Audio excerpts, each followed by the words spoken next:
Welcome to your Yale New Haven Health Check. I'm Natasha Lubchenko. The use of telehealth dramatically increased during the COVID-19 pandemic, and it still stands as a valuable resource for people to get the care they need. Here with more is Dr. Jaclyn O'Connor, the telehealth section chief at Bridgepo Hospital. Doctor, thanks for being here. Can you first of all explain what telehealth is and how it works?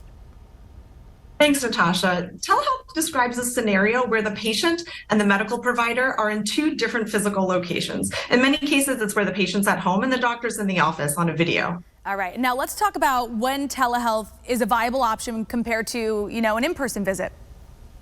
Sure. Well, the telehealth at times is part of the continuum of care. So sometimes you may enter a telehealth visit and may need to be referred for a higher level of care, like the emergency department. And there's ways for us to communicate that information so that the transition is seamless. Okay, and now what can be done during a virtual visit? Can one get things like prescriptions or referrals to other doctors? Absolutely. You can get prescriptions, you can get referrals to other doctors, you can even have tests ordered like blood work or x-rays, and many times these things can be scheduled the very next day or even the same day so that you can get care immediately. And now what's the line of communication like?